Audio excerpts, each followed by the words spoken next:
Hello. I'm Benita. I'm a nursing student. I'm a content creator. I am an overthinker and I'm also building in public. And consistency is that one thing that has totally changed the game for me, but know that it did not come naturally. It required me rewiring my brain to think differently about consistency. And this is what brainwashing actually means. It means going against your brain's default setting of I'm tired, so stop, and replacing it with I'm tired, so what? And that is what today's video is going to be about. And if it's your first time on this channel, welcome to the Big Sisters Chat. I have a seat for you here. So click that subscribe button and come join us because we're all about leveling up. So the first chapter of this video says intentionality because the brainwash literally starts with one declaration. And take it from me, nobody becomes consistent by accident. It starts with that one moment when you tell yourself it is time. It starts with that one moment when you're like in your spirit, you've concluded, you've arranged everything, you've adapted, you've prepared your mind, and you're like, okay, I'm going in on this. And I'm going to give you an example because back then when I was in secondary school, I always watched people that did content and I always knew I was going to do content one day, but I wasn't prepared in any way. But I told myself that in year 2, I was going to start this thing. Here, when people tell you have to be intentional about things, it means you have to incorporate your mind. And this starts the brainwash because your brain needs to get aware of those things. Your brain needs to know where it's going and what it's changing into, what it's adapting to. And I'm going to give you 3 actionable steps because we're not going to talk theory here. You're going to practice this thing. First of all, you're going to write out what you want to be consistent at. One thing, don't overwork your brain because the whole thing we're trying to do is to brainwash our brain, right? So this is going to start the cycle and you're going to start by writing it down or locking it in your brain. I literally locked mine in my brain. I didn't have to write it down. Secondly, you're going to tell one person or 10 persons. I told everybody I was working with that year 2, you guys should wait for me. I'm going to start my content creation, which I actually did. And it was because your brain treats it as real and not just a thought. You see how the intentionality plays an important role in the brainwash. And thirdly, you're going to set a specific date for this thing. Don't tell yourself you're going to do it in the future or in the next 3 years. I told myself it's 200 level. Tell yourself the date, 27th of August 2026. You're going to start this in a B. I hope you get this first point on being intentional because this is going to set the goal base. I know a lot of people will tell you, or you've heard a lot of advice that you just have to start, you just have to give it your all. But we're talking about rewiring and restructuring your brain's thoughts about consistency, right? So the point here is just to make your brain adapt and prepare for these things so that when you're giving it your full force, it won't feel overwhelming or tiring. Chapter 2 says shrinking on bad days. And note this, on your worst days, you don't stop, you shrink, okay? Mark my words, those days are coming. Your body will fight back. Sickness might come, exam week, period week. Everything can happen in one day and it can disrupt your whole plan. And you don't want to disrupt the brainwash, right? On these days, your brainwash gets tested. And to pass it, you don't have to kill yourself or push harder. You just have to go smaller.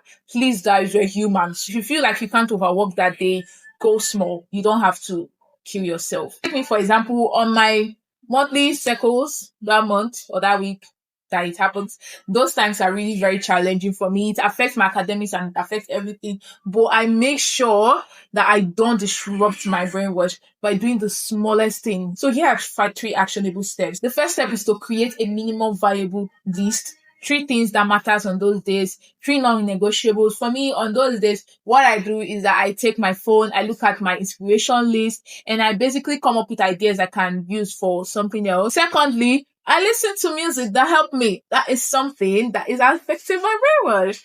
And thirdly, I also look at a book, not like a critical thinking book, just a soft book.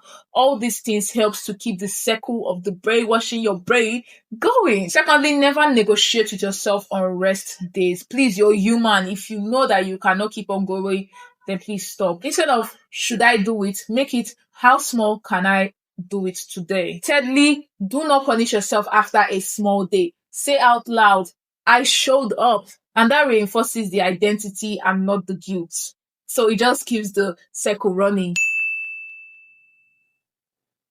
Chapter 3 is literally my favorite part because this is where you link everything together. Because when everything in your life points in the same direction, it stops being discipline and it starts being an identity. This is literally how the brainwash is going to become permanent. Because when you stop treating consistency as a separate thing, when you start weaving it into your life, into your daily activities, it stops looking like an effort. It just feels like that's who you are. That's what you do. You just feel normal. Like for me, I still feel the tiredness though, but just the way my life is structured makes it easier for me.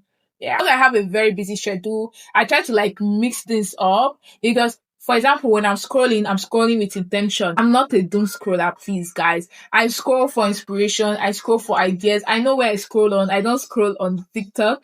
I scroll on Facebook. That gives me insights. When I'm in conversations, I'm listening attentively. I'm spotting patterns and learning things. When I'm studying, yes, I'm studying. When I'm working, I'm observing. My whole week is structured. I know that, okay, Monday and Friday, I'm giving it all to my academics and some outside work.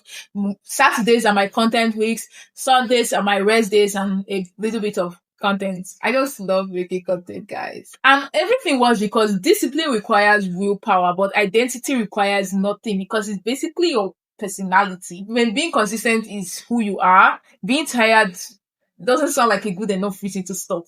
I don't know if you're feeling me. Okay, let me give you 3 actionable steps. First of all, you're going to look at 3 things you do daily and ask how they can serve your goal or how you can weave them into other activities. For example, scrolling now becomes research. Please don't scroll on TikTok if you cannot control it. Conversations becomes content ideas. It becomes you noting problems for potential business. Resting is resting. You rest your brain to be active for the next thing. You see how it works. Secondly, you're going to build a simple weekly structure, not rigid, but just designated for each day. For example, you have academic days. If you're a student, you have content days, work days. Just structure everything so it's in aligns. And thirdly, when somebody asks you how you stay consistent, tell them that I am somebody who shows up. Makes your brain believe it faster. God, the brain is just a mighty organ. All these things is going to wash your brain, rewire the whole structure and connections. It will make you just be consistent even when you're tired.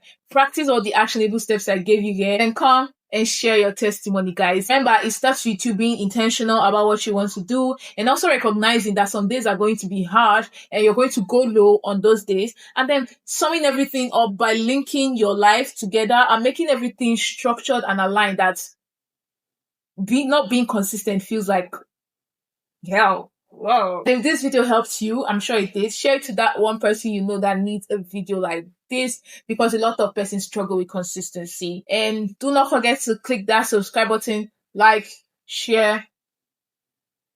Yeah. I'm gonna see you next week, guys.